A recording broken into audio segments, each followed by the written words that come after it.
अब तो वायुसेना प्रमुख ने भी अपना गुस्सा दिखा दिया। केवल बड़ी बड़ी बातें करने से कुछ नहीं होगा। वायुसेना प्रमुख को अब भरोसा नहीं। जी हाँ, वायुसेना प्रमुख ने कुछ इसी अंदाज में अपनी नाराजगी जाहिर की। वायुसेना प्रमुख का नाराजगी जाहिर करना कोई छोटी बात नहीं। दरअसल खबर कुछ ऐसी है कि वायुसेना प्रमुख अमरप्रीत सिंह ने भारत की सरकारी हथियार निर्माता कंपनी हिंदुस्तान एरोनॉटिक्स लिमिटेड पर अपनी नाराजगी जाहिर की और हिंदुस्तान एरोनॉटिक्स लिमिटेड के प्रति वायुसेना प्रमुख ने कठोर शब्दों का इस्तेमाल किया।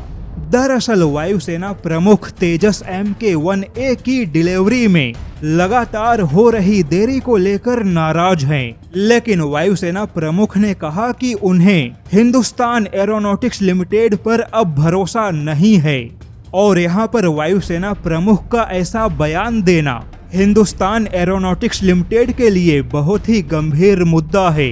यहाँ पर बता दे कि HAL को लेकर नाराजगी केवल इतनी सी नहीं है कि तेजस विमानों के सप्लाई में देरी हुई, बल्कि HAL को लेकर नाराजगी कुछ और भी है।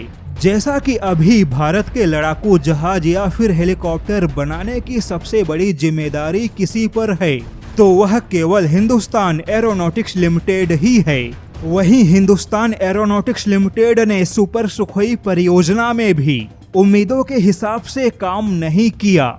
जैसा कि भारत अपने सुखोई फाइटर जेट को सुपर सुखोई बनाने पर काम कर रहा है और सुखोई को सुपर सुखोई बनाने का काम भी हिंदुस्तान एरोनॉटिक्स लिमिटेड को ही करना है। लेकिन कई मुद्दे पर हिंदुस्तान एरोनॉटिक्स लिमिटेड पीछे हट गया।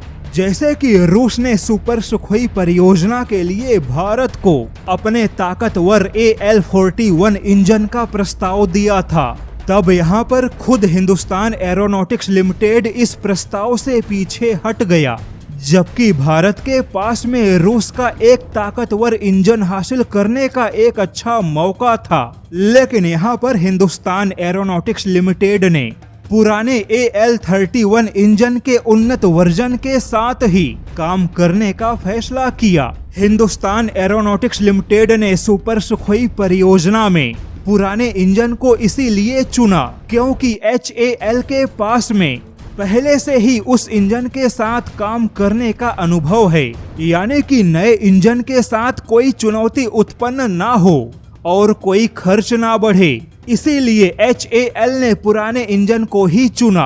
अब यहाँ पर नया इंजन होता तो सुपर सुखोई सच में सुपर सुखोई होता।